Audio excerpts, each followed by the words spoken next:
Hello girls, this is Dr. Amita. Today we will discuss about the theories of exchange rate. Exchange rate foreign exchange rate या अर्थात विदेशी विनिमय के संबंधित हम 2 लेक्चर्स में कर चुके हैं कि एक्सचेंज रेट फॉरेन एक्सचेंज अर्थात विदेशी विनिमय होता क्या है, विदेशी विनिमय दर क्या होती है, विदेशी विनिमय बाज़ार क्या होता है, विदेशी विनिमय दर के प्रकार कितने होते हैं और विदेशी विनिमय दर का निर्धारण किस प्रकार से होता है। तो अपने लास्ट लेक्चर में हमने किया था कि विदेशी विनिमय दर का निर्धारण किस प्रकार से होता है। चूँकि विदेशी विनिमय दर 2 प्रकार की होती है, फॉरेन एक्सचेंज फिक्स्ड या स्थिर विनिमय दर प्रणाली या दूसरा होता है फ्लेक्सिबल एक्सचेंज रेट अर्थात लोचशील विनिमय दर प्रणाली। तो इन दोनों विधियों को निर्धारित करने का तरीका क्या होता है वो हमने अपने लास्ट लेक्चर में किया। अभी जो हम करेंगे कि विदेशी विनिमय दर, असल में जब हम विदेशी विनिमय दर का निर्धारण पढ़ते हैं तो उसमें इतिहास हमने पढ़ा था कि असल में विनिमय दर, दोनों विनिमय दर जो हैं स्थिर विनिमय दर और लोचशील विनिमय दर हैं, ये दोनों दर साइड बाय साइड नहीं चली हैं। पहले जो ऐतिहासिक रूप से निर्धारित की गई थी वो पहले स्थिर विनिमय दर प्रणाली का निर्धारण हुआ था और समय के साथ साथ उसकी कमियां सामने उजागर होने लगी तो फिर लोचशील विनिमय दर प्रणाली पर शिफ्ट हो गए थे सभी राष्ट्र जो हैं। तो असल में जो theories of foreign exchange rate है, विदेशी विनिमय दर के निर्धारण के जो सिद्धांत हैं वो स्थिर विनिमय दर निर्धारण से शुरू होकर लोचशील विनिमय दर प्रणाली जो वर्तमान में सभी राष्ट्रों द्वारा अपनाई गई है इस विनिमय दर प्रणाली पर आती हैं। तो सब मुख्य तौर पर जब हम सिद्धांतों की बात करते हैं विदेशी विनिमय दर के तो 3 सिद्धांत हमारे सामने आते हैं। सबसे पहले है टकसाली समता सिद्धांत जिसे मिंट पार थ्योरिटी के नाम से जाना जाता है। दूसरा सिद्धांत है क्रय शक्ति समता सिद्धांत जिसे परचेजिंग पावर पैरिटी के नाम से जाना जाता है। और तीसरा जो सिद्धांत है वो है बैलेंस ऑफ पेमेंट थ्योरी अर्थात भुगतान संतुलन सिद्धांत जो है जो वर्तमान में चल रहा है। तो ऊपर के जो 2 सिद्धांत हैं टकसाली समता सिद्धांत और क्रय शक्ति समता सिद्धांत, ये असल में दोनों के दोनों स्थिर विनिमय दर प्रणाली को निर्धारित करने के लिए जो अर्थव्यवस्थाएं हैं उनके द्वारा अपनाए गए हैं। सबसे प्रथम जब मुद्राओं के अवतरण के साथ ही विनिमय दर का निर्धारण किया गया तो सबसे पहले जो प्रणाली अपनाई गई थी वो थी मिंट पार थ्योरिटी या टकसाली समता सिद्धांत। इसे गोल्ड स्टैंडर्ड के नाम से भी जाना जाता था। जैसा कि मैंने आपको पिछले लेक्चर में भी बताया था, इसके अनुसार क्या किया जाता है, इस सिद्धांत के अनुसार प्रत्येक राष्ट्र अपने देश की मुद्रा का मूल्य सोने के रूप में, गोल्ड के रूप में निर्धारित करता है। अर्थात उसकी राष्ट्र की जो मुद्रा है उसका सोने के रूप में मूल्य कितना है और जो राष्ट्र होता है वह गोल्ड स्टैंडर्ड को या स्वर्ण मान को तब अपनाता है जब वह कहा जाए कि देश का मौद्रिक अधिकारी सोने की निश्चित कीमत पर असीमित मात्रा में सोना खरीदने और बेचने के लिए तैयार रहता है। दूसरा, मुद्रा की इकाई का मूल्य सोने के क्रय मूल्य के बराबर निर्धारित किया जाता है। और तीसरा जो है मुद्रा का बाहरी मूल्य एक्सटर्नल वैल्यू जो है सोने के निश्चित वजन के रूप में व्यक्त किया जाता है। और चौथा है स्वर्ण के आयात और निर्यात की स्वतंत्रता। ये चारों पॉइंट्स जब किसी राष्ट्र द्वारा अपनाए जाते हैं तो ये चारों बिंदु मिलकर किसी भी राष्ट्र के अंदर स्वर्ण मान की स्थापना करते हैं। इसका मतलब क्या है? सबसे पहले जब कहता है कि देश का मौद्रिक अधिकारी सोने की निश्चित कीमत पर असीमित मात्रा में सोना खरीदने और बेचने के लिए तैयार होता है, अर्थात राष्ट्रों के अंदर जो मुद्रा उत्पादित की जाती है, पेपर करेंसी है या मेटेलिक करेंसी है, उसका मूल्य सोने के रूप में निर्धारित कर दिया जाता है। और राष्ट्र जो है उस कीमत पर जो उसके राष्ट्र के अंदर वो जो अपनी करेंसी का मूल्य सोने के रूप में निर्धारित करता है उस मूल्य पर वो असीमित मात्रा में कितना भी सोना खरीद और बेच सकता है। दूसरा बिंदु जब कहता है कि मुद्रा की इकाई का मूल्य सोने के मूल्य के क्रय मूल्य के बराबर निर्धारित होता है, अर्थात जितना 10 रुपये की परचेजिंग पावर होगी उतना ही मूल्य 10 रुपये के बराबर सोने की परचेजिंग पावर होगी। मान लीजिए 10 रुपये के अंदर आप 1 किलो सेब खरीद सकते हैं, तो 10 रुपये का जितना सोना आता है, मान लीजिए वो आधा ग्राम आता है, तो औंस जिसे हम कह सकते हैं 1 औंस आता है, तो उस 1 औंस सोने में भी हम 1 किलो सेब खरीद सकते हैं। इसका मतलब ये होता है। उसके बाद है मुद्रा का बाहरी मूल्य, एक्सटर्नल मूल्य। एक्सटर्नल मूल्य का मतलब क्या है कि प्रत्येक मुद्रा का दूसरा जो एक्सटर्नल वैल्यू होती है, यानी कि उसकी जो परचेजिंग पावर होती है, वो हम सोने के वजन के रूप में निश्चित करते हैं। और चौथा जो है, वस्तुओं का जब हम आयात और निर्यात करते हैं तो उसके बदले में सोने के रूप में पेमेंट्स की जा सकती है।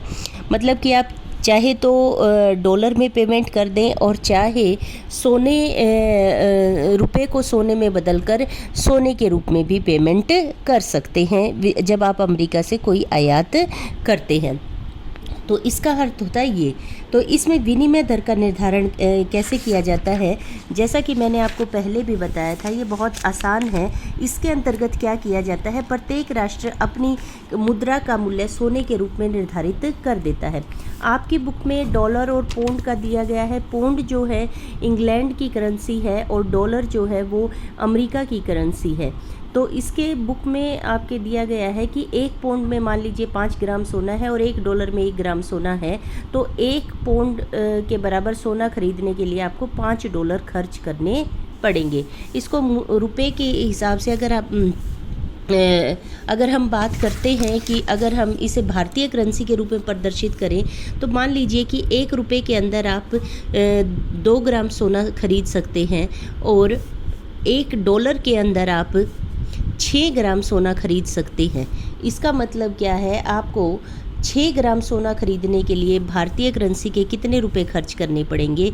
आपको 6 ग्राम सोना कब खरीद पाएंगे, 2 तिया 6, यानी कि यहाँ पर आपको 1 डॉलर जो है आपको 6 ग्राम सोना आप कब खरीद पाएंगे, जब आप 3 रुपये खर्च करेंगे।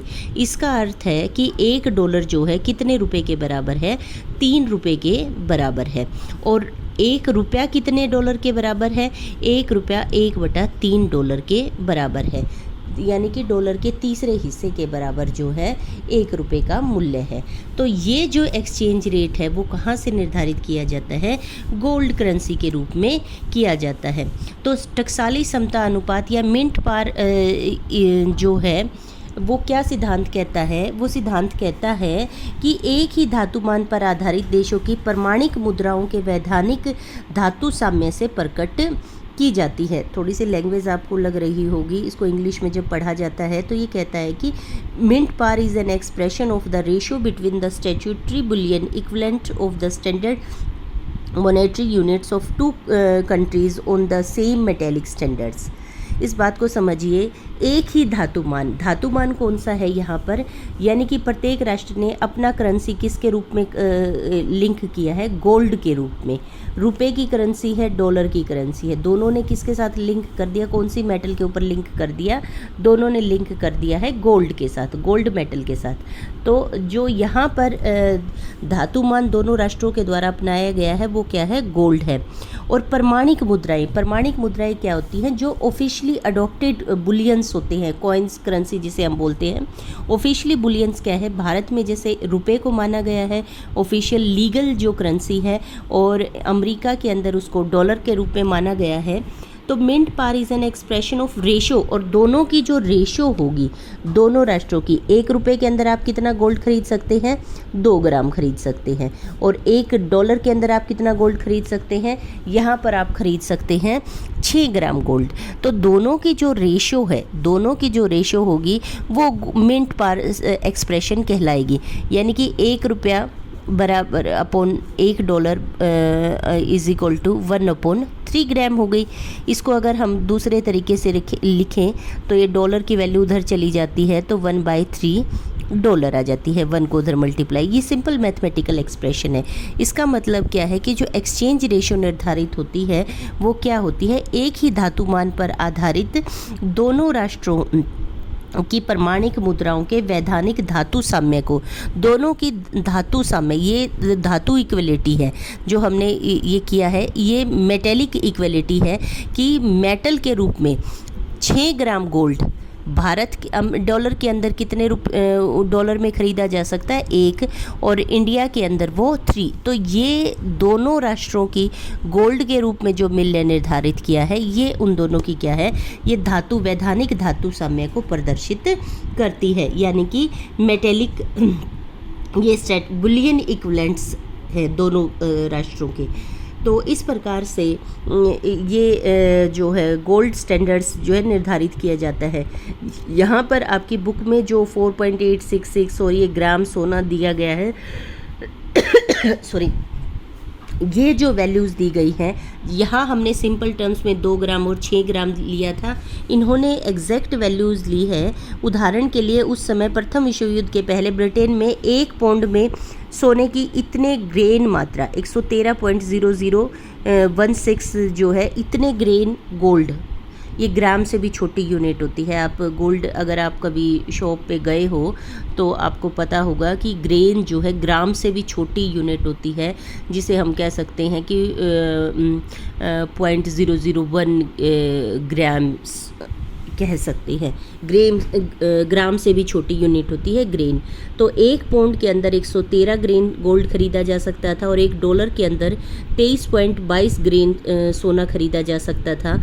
तो मिंट पैरिटी और एक्सचेंज रेट ऑफ ए, अर्थात पौंड की जो एक्सचेंज रेशो आएगी वो कितनी आएगी, पौंड के अंदर कितना गोल्ड खरीदा जा सकता था डिवाइडेड बाय डॉलर के अंदर कितना गोल्ड खरीदा जा सकता था, यानी कि 113/23 जब हम करते हैं तो ये आता है, वैल्यू आती है 4.866।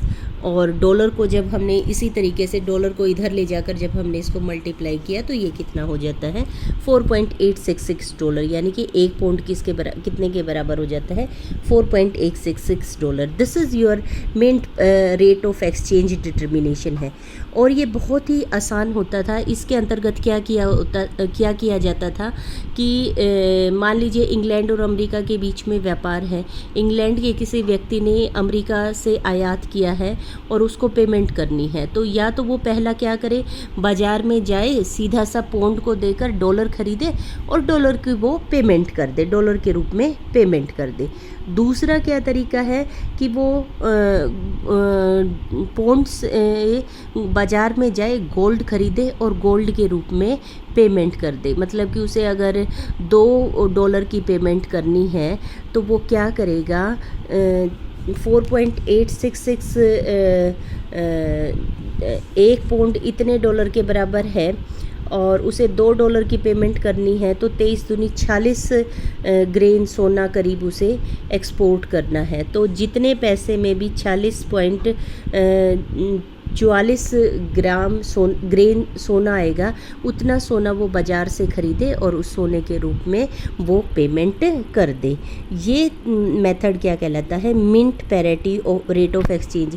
अर्थात यहाँ पर पेमेंट या तो सीधा करेंसी के रूप में कर दी जाए, करेंसी जो गोल्ड से जुड़ी हुई है, या फिर आप गोल्ड खरीद कर सीधा गोल्ड के रूप में पेमेंट कर दे। जब ये गोल्ड के रूप में पेमेंट होती है तो यहाँ पर एक समस्या और सामने खड़ी हो जाती है। ये समस्या क्या है कि जब आप गोल्ड के रूप में पेमेंट करते हैं तो आपको भारी मात्रा में गोल्ड का निर्यात करना पड़ता है दूसरे देश में। जब आप गोल्ड लेकर जाओगे तो आपको सिक्योरिटी का भी अरेंजमेंट करना पड़ेगा, ट्रांसपोर्टेशंस करनी पड़ेंगी। तो ट्रांसपोर्टेशंस पर जो खर्चा आएगा उससे क्या हो जाता है कि गोल्ड के रूप में पेमेंट करने का खर्चा बढ़ जाता है। तो लोग क्या प्रेफर करते हैं कि वो करेंसी के रूप में ही उसको पेमेंट करें। तो यहाँ पर थोड़ा सा फ्लेक्सिबल एक्सचेंज रेट अडोप्ट हो जाता है और इस फ्लेक्सिबल एक्सचेंज रेट को fluctuation in rate of exchange and gold point के रूप में जाना जाता है।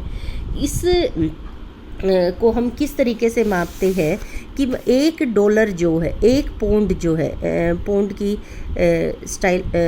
सिंबल होता है ये, 1 पौंड जो है 4.88 ग्रेन 8.66 डॉलर के बराबर जो है निर्धारित किया गया है।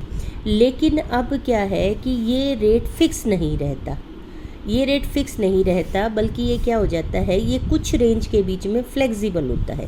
फ्लेक्सिबल कैसे होता है कि अगर आप का मान लीजिए 1 ग्रेन गोल्ड का लाने ले जाने का जो खर्चा है वो 0.002 $0.02 होता है। ठीक है, तो क्या होगा कि जो एक्सचेंज रेट होगा वो इस प्लस और माइनस के बीच में रेंज में फ्लक्चुएट करेगा। यानी कि गोल्ड जो एक्सचेंज रेट होगी एक स्टर्लिंग पाउंड की, वो उसकी वैल्यू इसमें से माइनस करेंगे तो ये आ जाएगा 4.84, और इसके अंदर इस वैल्यू को ऐड करेंगे, 4.866 के अंदर 0.02 माइनस करेंगे तो हमारे पास वैल्यू आ जाती है 4.84, और ऐड कर देंगे तो हमारी वैल्यू आ जाएगी 4.88। कहने का मतलब है कि एक स्टर्लिंग के अंदर $1 का जो एक्सचेंज रेट होगा वो मिनिमम इतना होगा और मैक्सिमम इतना होगा। मैक्सिमम इतना, जब डॉलर की डिमांड ज़्यादा हो जाएगी तो लोग जो हैं 4.86 की बजाय $4.88 तक देने के लिए तैयार होंगे, क्योंकि उनको लगता है कि गोल्ड खरीदेंगे, गोल्ड के बजाय तो हम 0.02 अमाउंट जो है डॉलर के लिए ही ज़्यादा दे देते हैं। ठीक है, डॉलर के रूप में ज़्यादा दे देते हैं, क्योंकि गोल्ड ट्रांसपोर्ट करने का जो कॉस्ट आएगी वो 0.02 पर ग्रेन जो है वो उसकी कॉस्ट आएगी। तो गोल्ड में कन्वर्ट करवाने की बजाय वो इसी में डॉलर के रूप में ही वैल्यू ज़्यादा देने के लिए तैयार हो जाते हैं। और कम, जब स्टर्लिंग पाउंड की वैल्यू ज़्यादा होती है, स्टर्लिंग पाउंड की डिमांड ज़्यादा होती है, तो मिनिमम जो है इतनी अमाउंट के अंदर एक्सचेंज रेट जो है वो मिनिमम इतना होगा। कहने का मतलब है कि एक फ़िक्स पॉइंट नहीं रहेगा, 4.86 नहीं रहेगी वैल्यू। मैक्सिमम ये कहाँ तक जा सकती है, 4.88 तक जा सकती है, और मिनिमम कितनी आ सकती है, 4.84। तो आपकी जो एक्सचेंज रेट होगा वो इस रेंज के बीच में फ्लक्चुएट करेगा। वो फ्लक्चुएट क्यों करता है? क्योंकि अगर मार्केट के अंदर एक्सचेंज रेट घटता बढ़ता है, आप इस बात को समझिए, गवर्नमेंट के द्वारा एक्सचेंज रेट निर्धारित कर देने के बावजूद भी जो ब्लैक मार्केटिंग होती है, हमने फिक्स्ड और फ्लेक्सिबल एक्सचेंज रेट को बड़े अच्छे से पढ़ा है। हमने पढ़ा है कि फ़िक्स एक्सचेंज रेट सरकार के द्वारा तो निर्धारित कर दिया जाता है, लेकिन अक्सर बाज़ार जो है उस कीमत पर टिकते नहीं हैं। बाज़ार क्या होते हैं, बाज़ार के अंदर इन डॉलर और स्टर्लिंग की डिमांड के हिसाब से इनकी ब्लैक मार्केटिंग शुरू हो जाती है कि अगर डॉलर ज़्यादा महंगा, जो डॉलर की डिमांड ज़्यादा है तो डॉलर महंगा बिकना शुरू हो जाता है, और पौंड की डिमांड अगर ज़्यादा होती है तो पौंड महंगा बिकना शुरू हो जाता है, वो ब्लैक मार्केटिंग शुरू हो जाती है। तो उस ब्लैक मार्केटिंग को लीगलाइज करने के लिए क्या कर दिया गया, ये जो गोल्ड स्टैंडर्ड्स है, गोल्ड पॉइंट निर्धारित कर दिए गए कि लोग जब मैक्सिमम एक्सचेंज रेट कहाँ तक जा सकता है, 4.88 तक, और मिनिमम कहाँ तक जा सकता है, 4.84 तक। तो लिमिट तय कर दी। वो लिमिट कैसे तय की? जितना 1 ग्राम गोल्ड को लाने ले जाने का जो खर्च है वो खर्च कर दिया गया कि मुझे पेमेंट करनी है, मुझे पेमेंट डॉलर के रूप में करनी है, और डॉलर मार्केट में मिल नहीं रहा, तो मैं क्या करती हूँ, मैं गोल्ड खरीदूँगी तो 4.866 के साथ साथ इतना मेरा खर्चा, इतनी अमाउंट का गोल्ड और प्लस में इतना उसका ट्रांसपोर्टेशन खर्चा, तो मेरा टोटल जो खर्चा आएगा 4.88 आएगा। तो 4.88 मैं गोल्ड में कन्वर्ट करवाने की बजाय मैं 1 पाउंड के बदले में 4.86 की बजाय $4.88 ही देने के लिए तैयार हो जाऊंगी।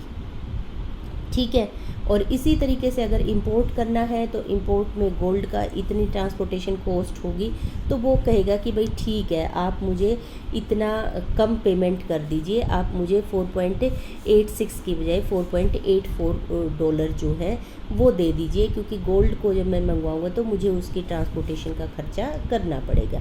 तो वो मिनिमम इतना एक्सचेंज रेट भी एक्सेप्ट करने के लिए तैयार है, और वो देते वक्त इतना ज़्यादा भी देने के लिए तैयार है। तो इससे क्या हो गई, हमारी ये लोअर लिमिट आ गई और ये अपर लिमिट आ गई एक्सचेंज रेट की। तो इन दोनों लोअर लिमिट को और अपर लिमिट को ये क्या है, ये गोल्ड पॉइंट से निर्धारित हो जाते हैं।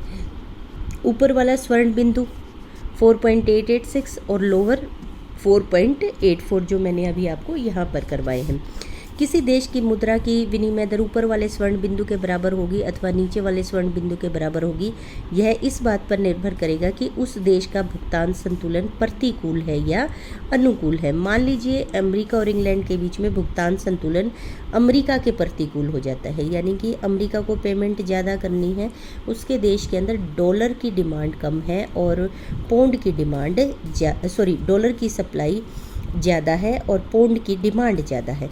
तो इसके फलस्वरूप अमेरिका में पौंड की डिमांड बढ़ जाएगी और डॉलर के रूप में पौंड का मूल्य बढ़ जाएगा। अर्थात अब एक पौंड का मूल्य 4.866 न रहकर 4.886 हो जाएगा, यानी कि डॉलर के अगेंस्ट है और स्टर्लिंग के फेवर में हो जाएगा। अब यदि पौंड का मूल्य बाज़ार में 4.886 डॉलर से अधिक महंगा हो जाता है तो फिर क्या करेगा? यदि इससे भी ऊपर अगर एक्सचेंज रेट चला जाता है, यानी कि फिर भी डॉलर की डिमांड कम है और पौंड की डिमांड ज़्यादा है, फिर क्या करेंगे? फिर वो पौंड को डॉलर में नहीं कन्वर्ट करेंगे। वो कहेंगे भाई अगर डॉलर जो है 4.1 पौंड जो है 4.886 डॉलर में भी नहीं मिल रहा, इससे भी ज़्यादा अगर इतने में भी आपको पौंड नहीं मिल रहा, तो वो फिर पौंड की डिमांड ख़त्म कर देंगे और वो क्या करेंगे? कहेंगे भाई डॉलर ख़रीदो, वो गोल्ड ख़रीदो आप और गोल्ड को भेज दो। ठीक है, तो अमेरिकी व्यापारी क्या करेगा? इंग्लैंड के व्यापारी को स्वर्ण का निर्यात करते हुए भुगतान करेगा। इससे स्पष्ट क्या हो जाता है कि अमेरिका से सोने का निर्यात तब आरंभ होगा जब इंग्लैंड में 1 पौंड का भुगतान करने के लिए अमेरिकी व्यापारी को 4.886 डॉलर से अधिक रकम देनी पड़ेगी। अर्थात दूसरे शब्दों में, जैसा कि मैंने आपको बताया, 4.86 डॉलर की वह सीमा है जिससे अधिक वास्तविक विनिमय दर होने पर सोना अमेरिका से इंग्लैंड की तरफ जाना शुरू कर देगा। अतः अमेरिका की दृष्टि से इस सीमा को स्वर्ण निर्यात बिंदु या अपर गोल्ड पॉइंट या गोल्ड एक्सपोर्टिंग पॉइंट के नाम से जाना जाएगा। इसी प्रकार यदि विनिमय दर उल्टा हो जाए, अमेरिका के अनुकूल हो जाए और इंग्लैंड के प्रतिकूल हो जाए, तो ऐसी स्थिति में क्या होगा? जो गोल्ड जो है अमेरिका की तरफ आना शुरू हो जाएगा। तो इंग्लैंड के आयातकर्ता अपने आयातों का भुगतान डॉलर के रूप में करने की बजाय सोने के रूप में करना पसंद करेंगे, क्योंकि ऐसा करने से उनकी लागत कम बैठती है और लाभ अधिक होता है। अब इंग्लैंड के आयातकर्ता द्वारा अपने आयातों का भुगतान सोने के रूप में करने से डॉलर की मांग कम हो जाएगी। फलस्वरूप डॉलरों की पौंड के रूप में विदेशी मूल्य कम हो जाएगा और इंग्लैंड और अमेरिका के बीच विनिमय दर ऊपर उठ जाएगी। यानी कि गोल्ड एक्सपोर्ट और इंपोर्ट के रूप में क्या हो जाएगा? जब अमेरिका वाले गोल्ड के रूप में पेमेंट करना शुरू कर देंगे तो सीधी सी बात है, मार्केट में डॉलर की डिमांड नहीं रहेगी, तो डॉलर के ऊपर से दबाव हट जाएगा और उसकी कीमतें वापस 4.886 से नीचे आ जाएंगी। यानी कि ये जो लिमिट है ना, ये इस लिमिट से नीचे आना शुरू हो जाएंगे और जब अमेरिका की तरफ गोल्ड आना शुरू हो जाएगा तो वहाँ पर सीधी सी बात है, पौंड की सप्लाई कम हो जाएगी और इनकी डिमांड जो है डॉलर की जो डिमांड है उसके ऊपर दबाव कम हो जाएगा और इसकी वजह से वापस एक्सचेंज रेट जो है वापस ऊपर की तरफ उठना शुरू हो जाएगा। तो ये आपके क्या हैं? ये अपर और लोअर पॉइंट्स हैं जिनके बीच में एक्सचेंज रेट जो गोल्ड स्टैंडर्ड था उसके हिसाब से तो 4.866 पर फिक्स कर दी गई थी, लेकिन गोल्ड पॉइंट्स के द्वारा इसको रेंज बना दिया गया है। यू और एल की रेंज के बीच में आपका एक्सचेंज रेट जो है फ्लक्चुएट करेगी, ताकि जो एक्सचेंज रेट है, बैलेंस ऑफ पेमेंट है, उसके ऊपर होने वाले दबाव को, मांग और पूर्ति के संबंधित दबाव को कुछ हद तक गोल्ड की एक्सपोर्ट और इंपोर्ट के रूप में कंट्रोल किया जा सके। उसके बाद दूसरी आपकी सिद्धांत है purchasing power parity theory of exchange rate determination या विनिमय दर निर्धारण का क्रय शक्ति समता सिद्धांत। गोल्ड स्टैंडर्ड में और परचेजिंग पावर पैरिटी के अंदर एक ही डिफरेंस है कि वहाँ पर जिस प्रकार से हमने करेंसी को गोल्ड के साथ अटैच किया था, अब हम यहाँ गोल्ड के साथ ना अटैच करके उस करेंसी की परचेजिंग पावर से कर देंगे। यानी कि मान लीजिए गेहूं की बात कर दें हम, कि गेहूं का मूल्य की बात कर दें कि अमेरिका के अंदर 1 क्विंटल गेहूं का मूल्य जो है 1 क्विंटल गेहूं का मूल्य $2 है, और इंग्लैंड के अंदर 1 क्विंटल गेहूं का मूल्य $1 है।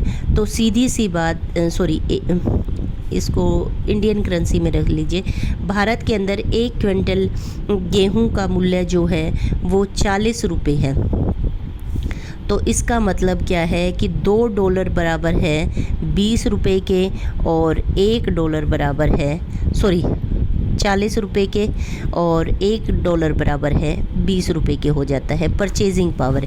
यानी कि उतनी क्वांटिटी इंडिया के अंदर कितने मूल्य में आती है और उतनी ही क्वांटिटी किसी वस्तु की अमेरिका के अंदर किस रूप में आती है, यानी कि करेंसी की परचेजिंग पावर के साथ हम रिलेट करते हैं। तो इस थ्योरी को कब अडॉप्ट किया गया, जब हमने जो गोल्ड स्टैंडर्ड थ्योरी थी या मिंट पार थ्योरी थी उसके अनुसार क्या था, हम मुद्रा को गोल्ड के रूप में बदल सकते हैं। लेकिन जैसा कि हम जानते हैं गोल्ड नेचर में पाया जाता है और वो लिमिटेड होता है, तो उसकी मात्रा को असीमित रूप से परिवर्तित नहीं किया जा सकता मुद्रा को गोल्ड के रूप में, क्योंकि गोल्ड की अपनी लिमिटेशंस होती हैं, गोल्ड लिमिटेड क्वांटिटी में होता है। तो करेंसी ज़्यादातर देशों ने इनकन्वर्टिबल करेंसी को अपनाना शुरू कर दिया। तो इनकन्वर्टिबल करेंसी के अंदर क्या है कि आप एक सीमा से ज़्यादा या कुछ सीमा तक ही गोल्ड को रुपए को करेंसी को गोल्ड के अंदर बदल सकते हैं, उससे ज़्यादा नहीं। इसको इनकन्वर्टिबल करेंसी सिस्टम बोला जाता है। तो जब इनकन्वर्टिबल करेंसी सिस्टम अडॉप्ट किया गया तो ये पाया गया अपरिवर्तनीय मुद्रा सिद्धांत मुद्रा प्रणाली जब राष्ट्रों ने अपनाई तो वहाँ पर एक्सचेंज रेट की जो मिंट पार थ्योरी थी उसके अंदर भी बदलाव किए गए। और अब क्या किया गया, विनिमय दर का निर्धारण क्रय शक्ति समता सिद्धांत के अनुसार होने लगा। और इस सिद्धांत के अनुसार देश में विनिमय दर का निर्धारण इन करेंसियों की परस्पर क्रय शक्तियों के अनुपात द्वारा ratio of the purchasing power of these respective currency द्वारा होता है। कुछ अर्थशास्त्रियों के विचार में इस सिद्धांत का सबसे पहले 1802 में जॉन व्हिटले ने प्रतिपादन किया था। ऑब्जेक्टिव टाइप क्वेश्चंस के लिए गर्ल्स ये जो नोमेनक्लेचर है, जो ये इकोनॉमिस्ट के नेम है, इसको आप अच्छे से याद रखें क्योंकि मे बी एग्ज़ाम आपका ऑब्जेक्टिव टाइप भी हो सकता है। तो चलिए आगे। तत्पश्चात विलियम ब्लैक ने और डेविड रिकार्डो ने इसमें और अधिक सुधार किए, किंतु इसे वैज्ञानिक ढंग से प्रस्तुत करने का श्रेय गुस्टाव कैसल को जाता है। तो यहाँ पर क्वेश्चन ये बनता है कि किसने इंट्रोड्यूस किया और किसने इम्प्लीमेंट किया। इंट्रोड्यूस किया था जॉन व्हिटले ने, लेकिन इसको सही ढंग से इम्प्लीमेंट करने का, प्रस्तुत करने का श्रेय जाता है गुस्टाव कैसल को। तो इस सिद्धांत के अनुसार क्या है कि दो करेंसियों के बीच विनिमय दर अवश्य ही उनकी आंतरिक क्रय शक्तियों के भागफल द्वारा निर्धारित होती है। आंतरिक शक्तियों के भागफल द्वारा कैसे, यहाँ पर जो हमने अभी एग्जाम्पल दिया था कि इस रेशो को हम डिवाइड कर दें, ठीक है, कि इंडिया के अंदर 1 क्विंटल गेहूँ $2 का, और अमेरिका के अंदर और इंडिया के अंदर 1 क्विंटल गेहूँ जो है 40 रुपये का है। तो ये रेशो जब हम करते हैं तो ये इधर 1 आ गया, तो यहाँ पर $2 बराबर है 40 रुपये के, या फिर 2 से 2 एकम 2 20 आ गया। $1 divided by 20 rupees is equal to 1, यानी कि $1 इज इक्वल टू 20 रुपीज़। ये एक्सचेंज रेट निर्धारित हो गया।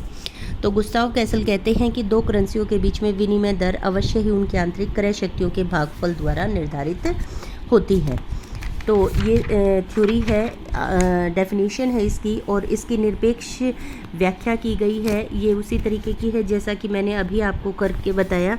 निरपेक्ष व्याख्या में क्या किया गया है, दोनों के प्राइस इंडेक्सेस को उनकी क्वांटिटी से मल्टीप्लाई करके ये एक्सचेंज रेट निकाल लिया गया है। जैसे 1 क्विंटल गेहूँ, क्यों क्या है, 1 क्विंटल गेहूँ जो मैंने अभी आपको बताया था, इंडिया के अंदर उसका प्राइस लेवल कितना है, 1350 है, और अमेरिका के अंदर उसकी कीमत कितनी है, $30 है। तो हम भारत के लिए जब एक्सचेंज रेट निकालना चाहते हैं तो अमेरिका की वैल्यू हम ऊपर रखेंगे, बी देश की करेंसी। तो बी देश में $30 में 1 क्विंटल आता है, इंडिया के अंदर 1350 रुपये में 1 क्विंटल आता है। तो रेशो कितनी आ गई, $1 = 45 रुपीज़, अर्थात 1 रुपया कितने के बराबर है, $1/45 के बराबर आ जाता है। ये तो है एब्सोल्यूट एक्सचेंज रेट। और दूसरी है रिलेटिव। दूसरी रिलेटिव में क्या है, रिलेटिव के अंदर क्या है कि आपका एक्सचेंज रेट, जब आपका प्राइस लेवल चेंज हो जाता है, कीमतें आपको पता है निर्धारित फिक्स नहीं रहती, कीमतें बदलती रहती हैं, ठीक है ना। तो उसमें जब कीमतें बदलती रहती हैं तो कीमत में बदलाव होने के कारण एक्सचेंज रेट में कैसे बदलाव होता है ये यहाँ पर बताया गया है। ये आपके रिलेटिव मेथड्स होता है कि नई विनिमय दर की मात्रा हम कैसे निकालेंगे जब कीमतों में बदलाव हो गया। विदेशी करेंसी का घरेलू मूल्य, विदेशी कीमत सूचकांक, घरेलू कीमत सूचकांक।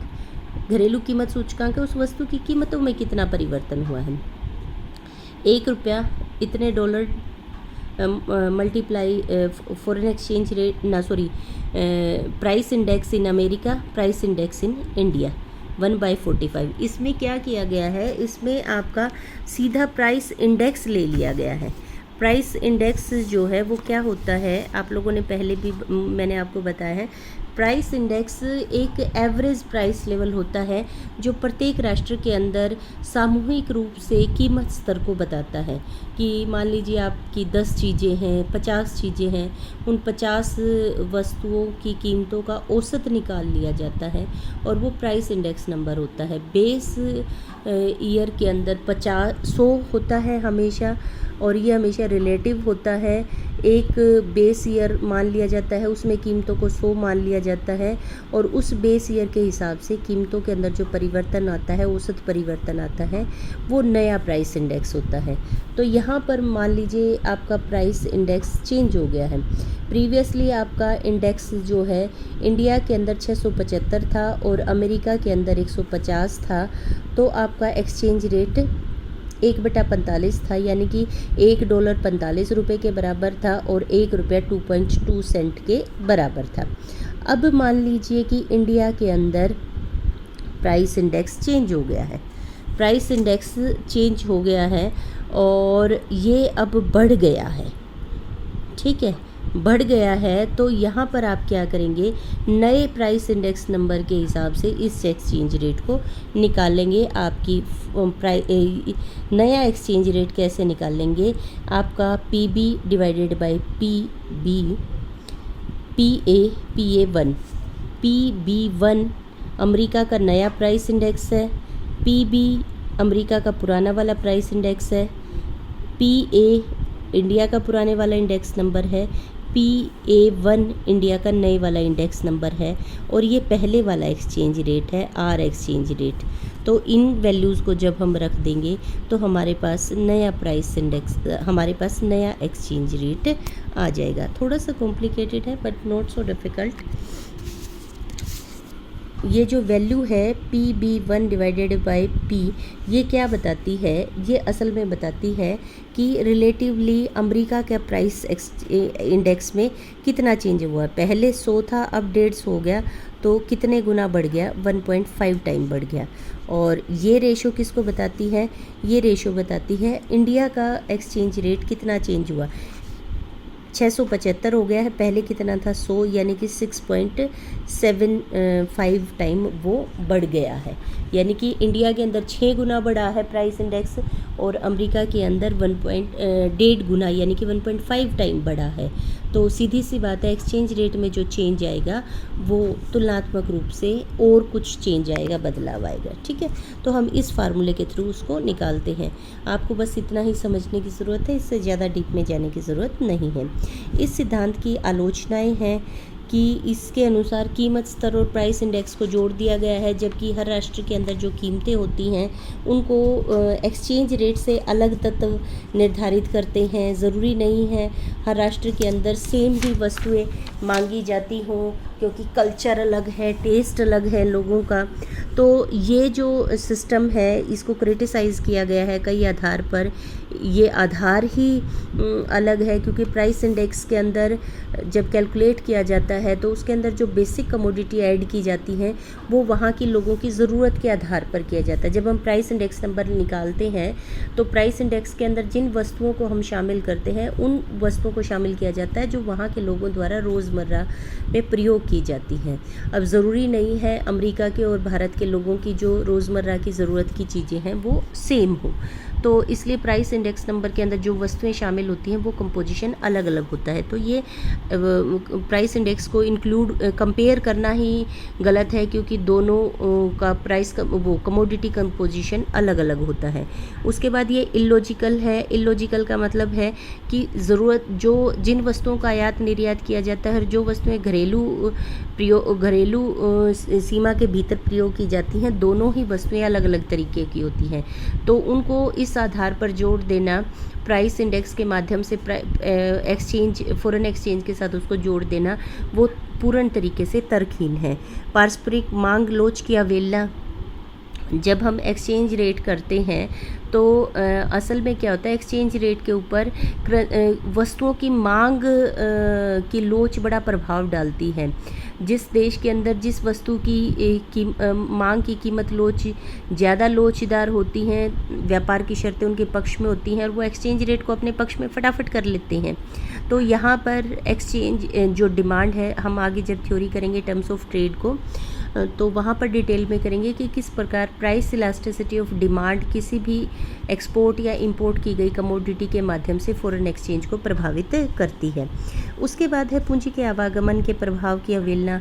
जब ये तो थी सिर्फ कमोडिटी का एक्सपोर्ट इंपोर्ट करते हैं, लेकिन जब आज के समय में हम बात करते हैं, ग्लोबलाइजेशन की बात करते हैं, तो यहाँ केवल वस्तुएं नहीं जाती। मैंने आपको बताया था कि कैपिटल का भी एक्सपोर्ट इंपोर्ट होता है ज़्यादा ब्याज की दर के रूप में मुनाफा कमाने के लिए। तो जब पूंजी का भी आवागमन होता है तो वो बाज़ार के अंदर फॉरेन एक्सचेंज की डिमांड को और सप्लाई को प्रभावित करती है, और उसका भी असर जो है फॉरेन एक्सचेंज डिमांड पर और सप्लाई पर पड़ता है। उसके बाद आता है, उस बात की इसने अवहेलना की है, उसके बाद है विनिमय दर में परिवर्तन भी कीमत स्तर को प्रभावित करता है।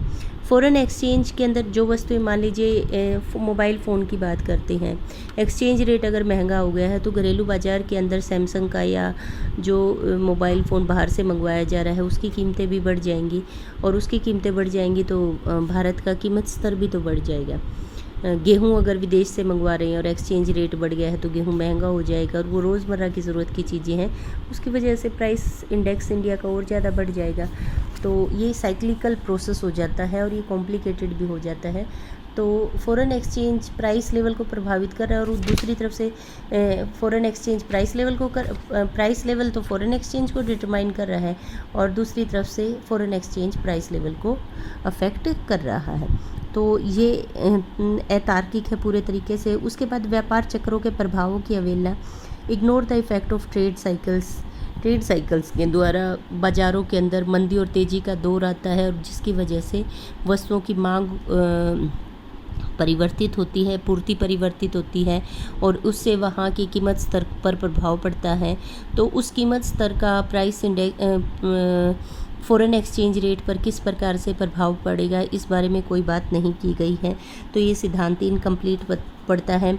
और उसके बाद सबसे लास्ट में इसकी आलोचना की जाती है कि दीर्घकालीन संदर्भ में विवेचना करता है।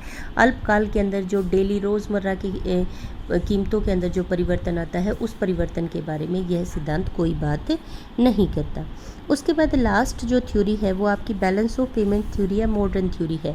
एज़ पर सिलेबस ये आपके सिलेबस में नहीं है, लेकिन जो मैंने आपको करवाई थी foreign flexible exchange rate determination का जो सिद्धांत मैंने आपको करवाया था, वो असल में इसी सिद्धांत की ही व्याख्या है। तो आप इसको स्वयं से कर सकते हैं, ठीक है। आप इसको पढ़ लें। इसमें इसी तरीके से फ़ॉरेन एक्सचेंज की डिमांड होती है, फ़ॉरेन एक्सचेंज की सप्लाई होती है। अगर डिमांड ज़्यादा बढ़ जाती है, सप्लाई कम रह जाती है, तो कीमतें फ़ॉरेन एक्सचेंज नीचे की तरफ आ जाता है और जो प्रतिकूलता है वो ख़त्म हो जाती है फ़ॉरेन एक्सचेंज की। और अगर प्रतिकूल है, सप्लाई ज़्यादा है, डिमांड कम है, तो एक्सेस ऑफ सप्लाई के कारण फ़ॉरेन एक्सचेंज रेट ऊपर की तरफ चढ़ जाता है और इसकी वजह से आपकी एक्सपोर्ट्स जो है वो कम हो जाते हैं और इंपोर्ट्स ज़्यादा हो जाते हैं। तो आपका फ़ॉरेन एक्सचेंज रेट वापस संतुलन की बिंदु में पहुंच जाता है। तो ये वही सिद्धांत है जो मैंने आपको करवाया हुआ है, तो आप इसको कर सकते हैं। ये वैसे आपके सिलेबस में नहीं है बैलेंस ऑफ पेमेंट थ्योरी, फिर भी आप अंडरस्टैंडिंग के लिए इसको पढ़ सकते हैं, क्योंकि जो प्रेजेंट में देशों के द्वारा अपनाया गया है फ्लेक्सिबल एक्सचेंज रेट असल में बैलेंस ऑफ पेमेंट थ्योरी ही है। उसके बाद है अवमूल्यन क्या होता है और अधिमूल्यन क्या होता है। 4 टर्म्स होती हैं गर्ल्स, ये 2 नंबर में क्वेश्चन आ जाता है, तो मैं आपको इसी के साथ इसी टॉपिक में आपको ये कंप्लीट करवा रही हूँ, क्योंकि 2-2 नंबर में क्वेश्चन पूछ लिया जाता है आपका। एक ये 4 टर्म्स हैं जो जुड़ी हुई हैं। एक है डेप्रीशिएशन एंड एप्रीशिएशन,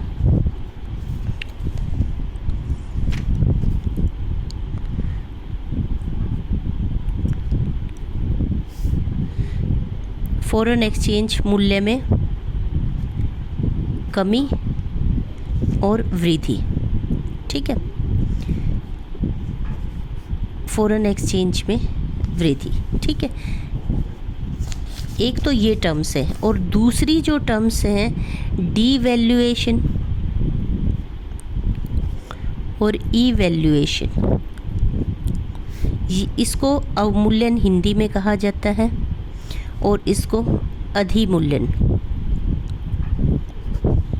तो इनमें बेसिकली डिफरेंस क्या होता है, ये असल में ये दोनों जो टर्म्स जुड़ी हुई हैं, ये जुड़ी हुई है आपके एक्सचेंज रेट सिस्टम से।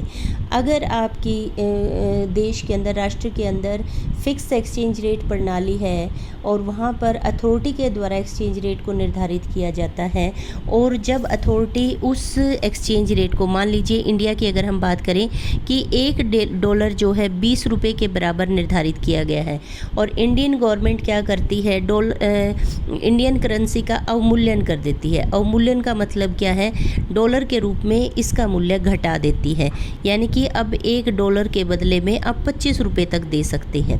अब $1 का मूल्य 25 रुपये, डॉलर महंगा हो गया, रुपया सस्ता हो गया, कि आपको उसी $1 के लिए पहले 20 रुपये देने पड़ते थे, अब आप उसको 25 रुपये दे रहे हैं। तो ये जो प्रक्रिया होती है ये भारतीय करेंसी का अवमूल्यन कहलाएगा। और अगर उल्टा कर दे, $1 जो है पहले 20 रुपये में था और अब भारतीय सरकार जो है $1 का मूल्य 15 रुपये कर दे, तो ये भारतीय करेंसी का अधिमूल्यन हो गया। अधिमूल्यन का मतलब है कि पहले आप 20 रुपये देते थे, अब 15 रुपये दे रहे हैं, तो ये अधिमूल्यन है।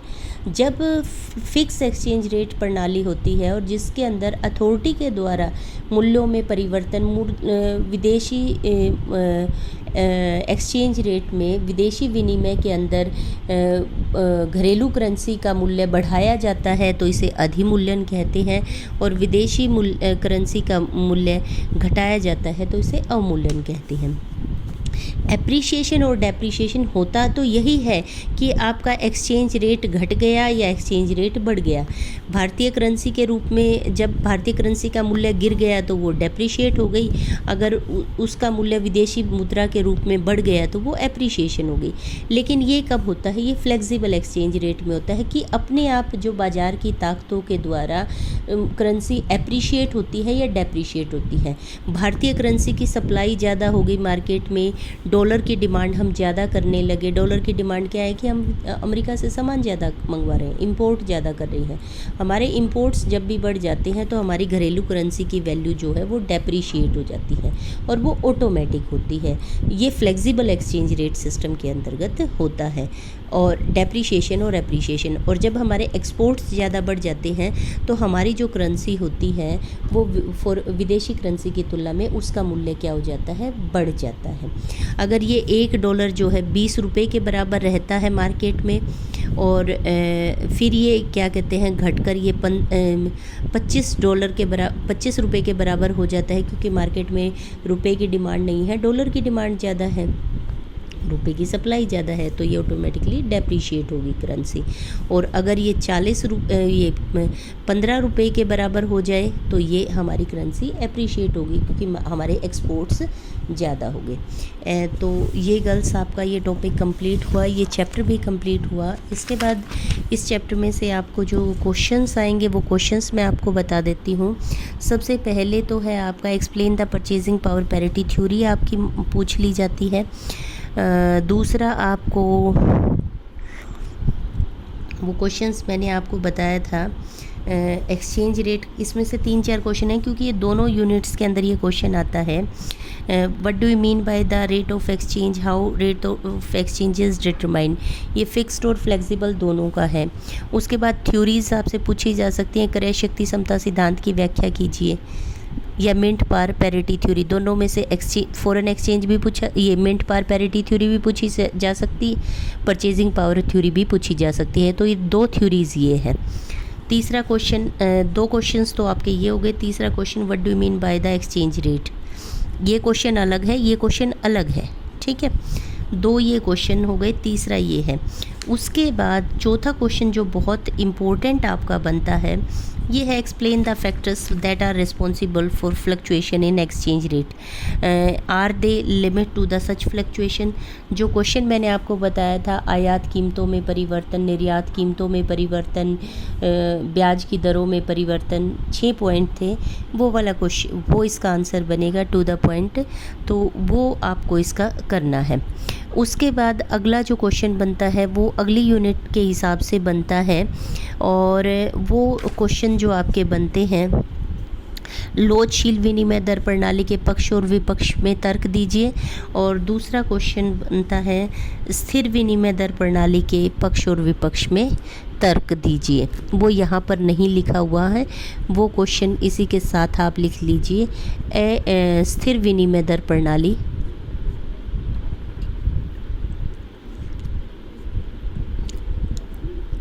इसके पक्ष और विपक्ष में आपको तर्क लिखने हैं। तो ये चैप्टर बहुत इंपॉर्टेंट है, क्योंकि यहाँ से क्वेश्चन ज़रूर आते हैं, और ये आपका फर्स्ट यूनिट में भी है और सेकंड यूनिट में भी है। तो आप इसको चैप्टर को बड़ा ध्यान से आप इसको करेंगे। एक बार क्वेश्चन दोबारा देख लीजिए। 2 क्वेश्चन ये हैं, 2 क्वेश्चन आपके लोचशील और स्थिर विनिमय दर प्रणाली के बनते हैं, और 2 क्वेश्चन आपके परचेजिंग पावर थ्योरी और मिंट पावर थ्योरी के हैं। तो टोटल 6 क्वेश्चन इस यूनिट से बनते हैं। तो आप 6 के 6 क्वेश्चन इसमें से लिख कर और आप अपना अपलोड कर देंगे।